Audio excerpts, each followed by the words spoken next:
Hi friends, welcome back to Mazhathulli creations. ഈ channel നിങ്ങൾ ആദ്യമായിട്ടാണ് കാണുന്നതെങ്കിൽ സബ്സ്ക്രൈബ് ചെയ്യാൻ മറക്കല്ലേ. രാവിലെ തന്നെ നിത്യ എഴുന്നേറ്റ് നോക്കുമ്പോൾ അമ്മയെയും ജ്യോതിയെയും ആദിയെയും ശരവണനെയും ഒന്നും വീട്ടിൽ കാണുന്നില്ല. അവരെ എല്ലാം അവിടെ അന്വേഷിക്കുന്നുണ്ട്, എന്നാൽ അവിടെ എങ്ങും അവരില്ല.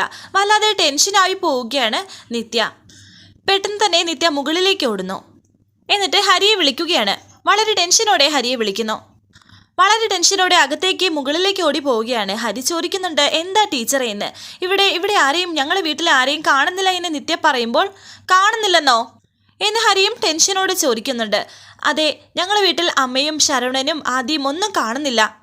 ഹരി പറയുന്നു, അതിന് ടീച്ചർ എന്തിനാ ഇങ്ങനെ പരിഭ്രമിക്കുന്നത്? അപ്പോൾ അവർ പുറത്തെങ്ങാനും പോയതായിരിക്കും. എങ്ങോട്ട് പോകുന്നു എന്നോട് പറഞ്ഞില്ല. എന്നോട് പറയാതെ അവരെങ്ങോട്ടും പോവില്ല. അവിടെ ആരുമില്ല, ആദ്യമോനുമില്ല എന്നിങ്ങനെ വളരെ ടെൻഷനോടെ നിത്യ പറയുമ്പോൾ അമ്മാവൻ അവിടേക്ക് വന്നിട്ട് പറയുന്നു, ആഹാ, ഇന്ന് മഹാലക്ഷ്മി വീട്ടിനകത്തേക്ക് കയറിയിരിക്കുകയാണല്ലോ. ആസ്ഥാനത്ത് ഓരോ തമാശയും കൊണ്ട് വരല്ലേ അമ്മാവ. ടീച്ചർ വിഷമിച്ചാൽ നിൽക്കുന്നെന്ന് അറിയാമോ എന്ന് ഹരി പറയുന്നു. ആണോ, എന്ത് പറ്റി മോളെ എന്ന് അമ്മാവൻ. അങ്കിളെ, അമ്മയെ കണ്ടായിരുന്നോ? ജ്യോതിയും ശരവണനെയും ആരെങ്കിലും കണ്ടിരുന്നോ എന്ന് നിത്യ ചോദിക്കുന്നു. കണ്ടായിരുന്നോ? അവർ രാവിലെ തന്നെ ഒരു ഓട്ടോയിൽ കയറി പോകുന്നത് കണ്ടോ? ആദിമോനും ഉണ്ടായിരുന്നല്ലോ കൂടെ എന്നൊക്കെ അമ്മാവൻ. എവിടേക്കാണെന്ന് അങ്കിള് ചോദിച്ചോ എന്ന് നിത്യ ചോദിക്കുമ്പോൾ അമ്മാവൻ പറയുന്നു, അത് ചോദിക്കാൻ പറ്റിയില്ല. ഞാൻ പോയപ്പോഴത്തേക്കും അവരങ്ങ് പോയി. അമ്പലത്തിലേക്കോ മറ്റോ ആണെന്നാണ് ഞാൻ വിചാരിച്ചത് എന്ന് അമ്മാവൻ പറയുമ്പോൾ ഹരി പറയുന്നു, ചിലപ്പോൾ ആയിരിക്കും ടീച്ചറെ. വീണ്ടും ടെൻഷനോടെ നിത്യ പറയുന്നു, എന്നോട് പറയാതെ എവിടെയെങ്കിലും പോയിട്ടുണ്ടെങ്കിൽ അതിലെന്തോ കുഴപ്പമുണ്ട്. എല്ലാവരും അതിനെപ്പറ്റി ആലോചിക്കുന്നു. ഇന്നലെ രാത്രി നടന്ന സംഭവത്തെപ്പറ്റി ഓർക്കുകയാണിപ്പോൾ നിത്യ. ഇന്നലെ രാത്രി പതിവില്ലാത്തതുപോലെ സുജാത വല്ലാത്തൊരു സ്നേഹത്തോടെയാണ് നിത്യയോട് പെരുമാറിയത്. കണ്ണീരോടെ അതെല്ലാം ഓർക്കുകയാണ് നിത്യ. അപ്പോൾ പോവാൻ വേണ്ടി എന്തൊക്കെയോ കാണിച്ചു കൂട്ടിയതാണ് അല്ലേ എന്ന് നിത്യ പറയുന്നു. എന്നെ ഉപേക്ഷിച്ചിട്ട് പോയതാണ് അല്ലേ എന്നൊക്കെ നിത്യ കരഞ്ഞുകൊണ്ട് പറയുന്നു. ടീച്ചർ എന്തൊക്കെയാ ഈ പറയുന്നത് എന്നൊക്കെ ഹരി ചോദിക്കുമ്പോൾ നിത്യ പറയുന്നു, അവരിനി വരില്ല, അവരിനി ഒരിക്കലും വരില്ല എന്ന് പറഞ്ഞ് കരഞ്ഞുകൊണ്ട് ഹരിയുടെ നെഞ്ചിൽ ചായുകയാണ് നിത്യ.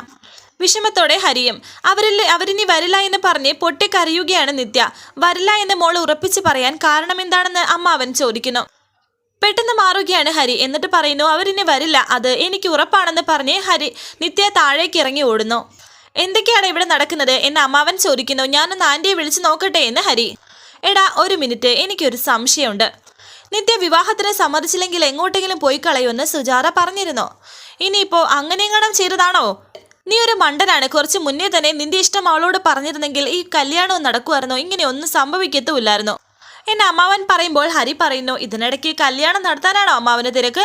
ഞാനൊന്ന് ആൻറ്റിയെ വിളിച്ചു നോക്കട്ടെ എന്ന് ഹരി. അങ്ങനെ സുജാതയെ വിളിച്ചു നോക്കുന്നു. എന്നാൽ ഇപ്പോൾ സുജാതയും ജ്യോതിയും ആദിയും പിന്നെ ശരവണനും ജീവന്റെ വീട്ടിലാണ്. ജീവൻ ആ ചാരുകസേരയിൽ അങ്ങനെ ഇരിക്കുന്നുണ്ട്. ഒരു കമ്പിവടിയും കയ്യിൽ തന്നെയുണ്ട്. അതിങ്ങനെ തറയിലിട്ടിങ്ങനെ കുത്തി ഇരിക്കുകയാണ് ജീവൻ. എല്ലാവരും വളരെ ടെൻഷനോടെ ഇരിക്കുന്നുണ്ട്, ആദി ഉൾപ്പെടെ.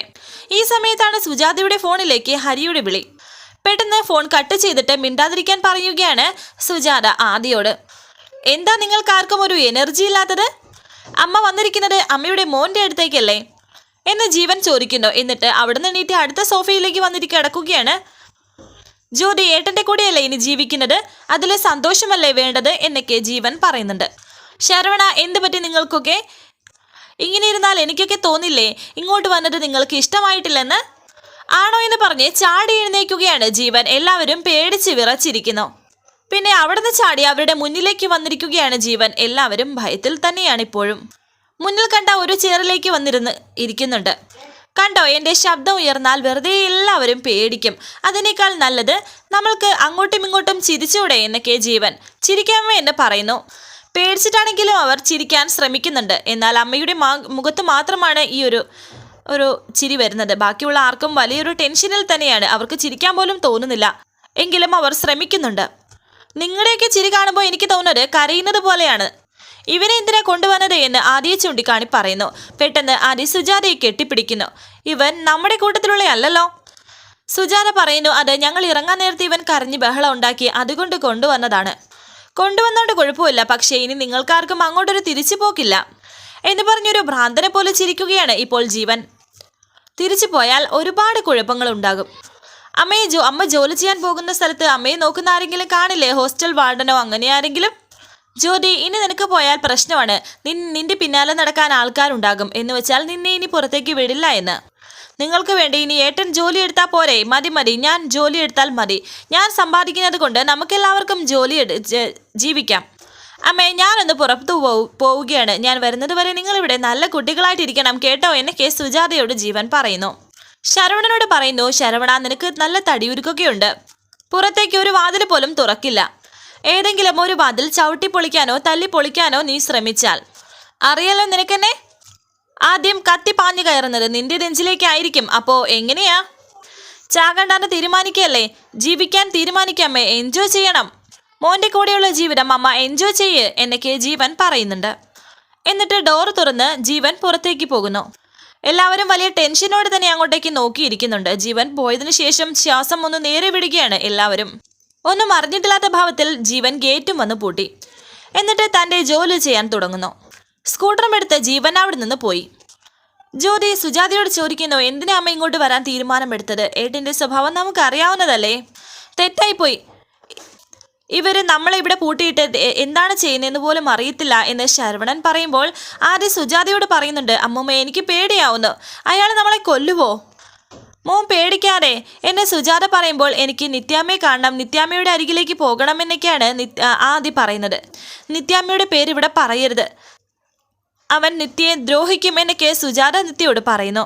ഡോറ് തുറക്കാൻ ശ്രമിക്കുകയാണ് ഇപ്പോൾ ശരവണൻ. എന്നാൽ അവിടുന്ന് പൂട്ടിയിരിക്കുകയാണ്. അമ്മേ, നിത്യേച്ചി പോയി എന്ത് ചെയ്യായിരിക്കും എന്ന് ജ്യോതി പറയുമ്പോൾ സുജാത പറയുന്നു, എനിക്കറിയില്ല, കരയാനല്ലാതെ മറ്റെന്തിനെങ്കിലും അവൾക്ക് സാധിക്കുമോ എന്ന്. ശരവണൻ അവിടേക്ക് നോക്കിയിട്ട് പറയുന്നുണ്ട്, എല്ലായിടവും പൂട്ടിയിരിക്കുകയാണല്ലോ അമ്മ എന്ന്. നമ്മൾ ജീവിക്കണോ മരിക്കണോ എന്ന് നമ്മളല്ല, നമ്മൾ പ്രാർത്ഥിക്കുന്ന ദൈവങ്ങളാണ് തീരുമാനിക്കുന്നത് എന്ന് സുജാത പറയുന്നു. ഇതേസമയം സുജാതയും എല്ലാവരെയും ഓർത്ത് പൊട്ടിക്കരയുകയാണ് നിത്യ. ഒരു ഫോട്ടോ എടുത്തു വെച്ച് ഇങ്ങനെ നോക്കുന്നുണ്ട്. എന്നിട്ട് അമ്മയുടെ ഫോണിലേക്ക് നിത്യ വിളിച്ചു നോക്കുന്നു. ടെൻഷനോടെ ഫോൺ ഇങ്ങനെ വാങ്ങിക്കുകയാണ് സുജാത. അമ്മേ, നിങ്ങൾ എവിടെയമ്മേ എന്ന് കരഞ്ഞുകൊണ്ട് നിത്യ ചോദിക്കുന്നുണ്ട്. വരാനിരിക്കുന്ന പുതുപുത്തൻ എപ്പിസോഡുമായി വീണ്ടും കാണാം. Thank you for watching. Please subscribe, like, share my channel.